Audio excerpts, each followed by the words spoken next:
Injury on Missouri waterslide highlights lax regulation this June 22, 2018. Photo from video provided by KSDK-TV shows the new waterslide Typhoon Twister at Six Flags St. Louis. No government officials conducted a safety inspection of a new waterslide at Six Flags St. Louis before a woman said she suffered whiplash last month from the force of the Typhoon Twister that featured a 5-story drop and a 45-foot zero-gravity wave wall. KSDK-TV via AP, Jefferson City, Mo. AP, no government officials conducted a safety inspection of a new waterslide at Six Flags St. Louis before a woman said she suffered whiplash last month from the force of the Typhoon Twister that featured a 5-story drop and a 45-foot zero-gravity wave wall.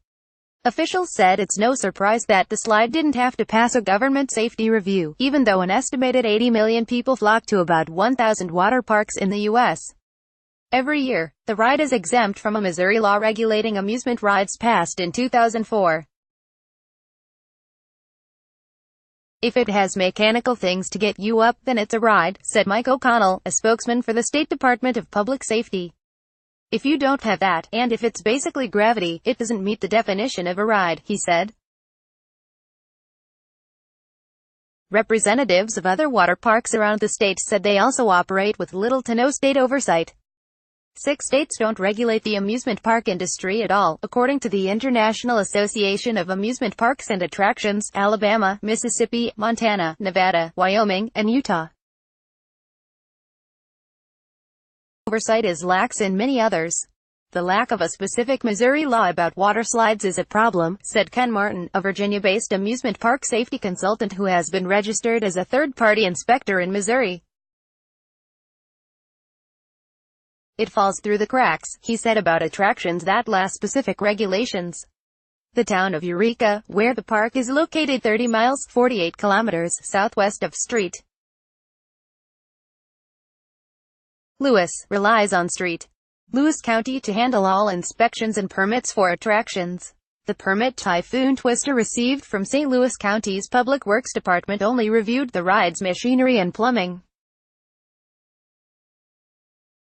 This represents the entirety of our involvement in the inspection of water rides, slides, David Rohn, a county spokesman, wrote in an email.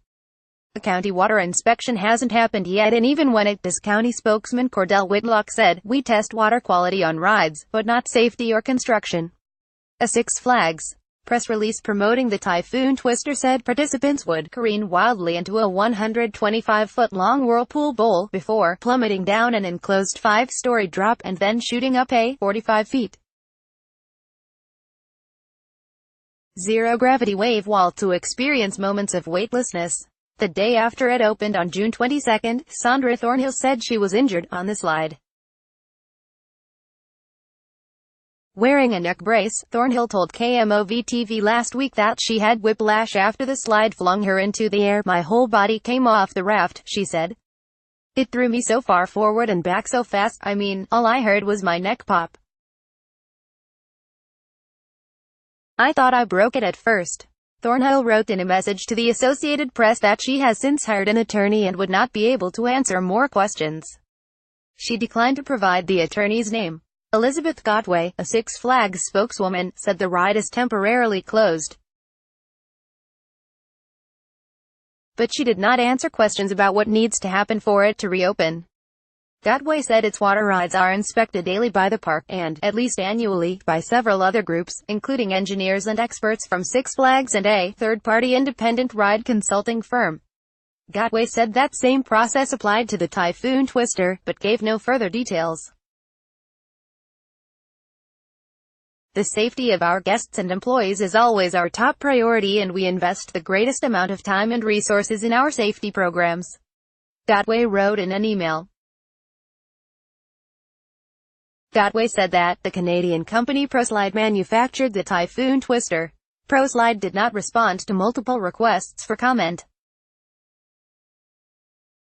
The dangers of water parks policing themselves received national attention in 2016 when a boy was decapitated on a massive water slide at the Schlitterbahn Water Park in Kansas City, Kansas. Schlitterbahn had successfully lobbied Kansas lawmakers years earlier to allow large parks to handle their own inspections.